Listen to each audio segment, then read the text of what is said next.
Halo guys, welcome back to my YouTube channel. Kali ini pertama-tama gue akan minta maaf karena udah lama nggak ngepost video di YouTube. Lu sih niat gak sih bikin konten buat para penonton? Ya niat sih bang. Ini makanya gue akan jelasin kepada penonton kenapa gue udah lama nggak bikin konten di YouTube. Oke, so gue udah lama nggak ngepost video gara-gara gue itu masuk ke dalam program University Preparation di Sydney, Australia. Sydney, sombong amat lu. Ya bukan gitu. Gua mau menjelasin kepada penonton bahwa gue itu udah pernah melakukan gap year gitu loh bang. Jangan salah paham deh. Jadi, bagi kalian yang belum mengetahui apa itu gap year, video ini bisa menjadi inspirasi buat kalian. Ya udah dong, langsung aja lah. Kasih tau penonton tuh apa itu. Ya kan lo yang dari tadi ganggu gua. Udah sana lu, pergi. Oke, jadi gap year itu adalah cuti sejenak setelah lulus atau setelah tamat dari sekolah. Banyak orang yang mengambil gap year ini, terutama juga orang luar negeri. Emang di Indonesia ini belum menjadi pilihan, tetapi kalian juga bisa mempertimbangkannya. Kenapa sih mengambil gap year?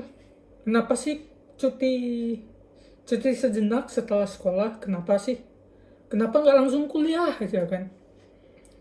Oke, jadi kalau kalian langsung kuliah kan dipaksa untuk belajar lagi selama 3 sampai 4 tahun, disuruh belajar lagi tanpa kalian itu dapat sesuatu yang belum kalian dapatkan gitu loh semasa SMA. Tujuannya gap year apa sih? Pertama, buat mencari jati diri. Kedua, setelah stresnya ujian atau tugas di sekolah ya kan, kalian bisa relax dan menjernihkan pikiran kalian, refreshing gitu loh ke mana aja, apa yang kalian mau lakukan aja. Tiga, bagi kalian yang belum tahu mau kuliah di mana. Keempat, kalian masih belum tahu tujuan hidup kalian atau passion kalian di mana. Kelima, nih biasanya nih bagi kalian yang ingin masuk ke universitas yang kalian suka tetapi malah gagal tes PTN atau mungkin nilai rapor mungkin. Jadi gap year ini sebenarnya bukan setahun ya, tetapi relatif tergantung kalian. Kalian itu bisa sebulan, setahun, bahkan lebih. Apa sih yang dapat kalian lakukan semasa gap year? Oke, seperti yang gue bilang tadi, mencari jati diri kalian itu bisa dilakukan melalui travel atau enggak volunteer, part time lah, atau kerja gitu loh, kerja sama orang, atau magang. Kalian juga bisa kursus buat self improvement kalian, sama melakukan hobi yang kalian suka. Apa sih kelebihannya? Kelebihannya gap year ini, pertama, mengembangkan diri pastinya, self improvement. Kedua, kalian dapat pengalaman yang lebih. Ketiga, ya mungkin kalian bisa mendapatkan passion kalian atau hobi kalian. Keempat, belajar mandiri. Kenapa? Gara-gara rata-rata nih orang Indonesia biasanya kalau mau nentuin kuliah di mana, jurusan di mana, kalian cenderung buat ikut-ikut teman. Itu kenapa bagi kalian yang masih belum tahu diri sendiri, belum mencari jati diri sendiri, kalian wajib mengikuti konsep gap year ini. Ini sangat penting gara-gara beberapa orang masuk kuliah gara-gara ikut-ikut teman. Nah, pada akhirnya orang yang ikut-ikut teman ini bakalan jelek nilai IPK-nya. Dan uang yang kalian investasikan di kuliah itu menjadi sia-sia gara-gara tidak sesuai dengan minat atau passion kalian. Ada kekurangannya juga dalam mengikuti gap year ini. Pertama, biaya. Bagi kalian yang misalnya travel ke luar negeri, Nah, itu membutuhkan biaya yang sangat. Yang kedua, stereotype. Apa sih stereotype itu? Kalian bisa cari di Google, tapi aku akan menjelasin sedikit. Jadi stereotype itu kayak prasangka gitu loh. Jadi di Indonesia ini stereotype terhadap gap year itu adalah ikuti gap year buat apa sih? Nggak guna gitu kan. Malah kalian itu pengangguran gitu loh.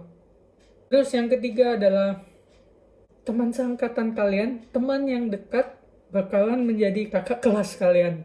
Nah, sebenarnya nggak terlalu, tapi ya itu juga menjadi sebuah kekurangan.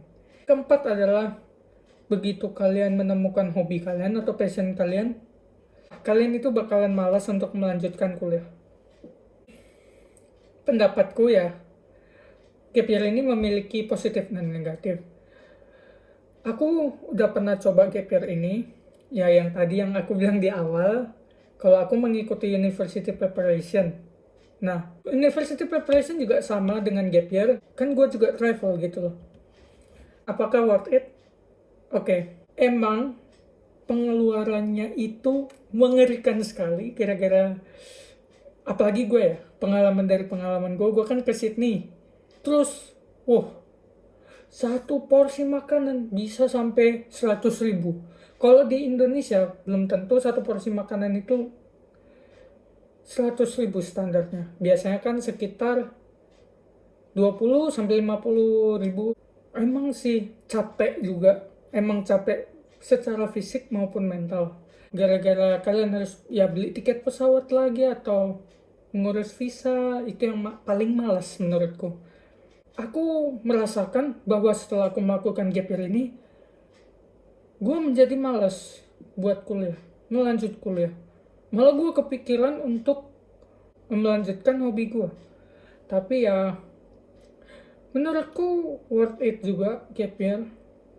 Menurutku sangat worth it, gara-gara kalian bisa mengembangkan diri kalian sendiri menjadi lebih baik, menambah skill, kalian bisa belajar budaya kalau kalian travel ke luar negeri, menambah pengalaman dan memperluas koneksi. Kalau kalian mengambil gap year, itu menjadi sisi positif bagi kalian karena kalian itu berani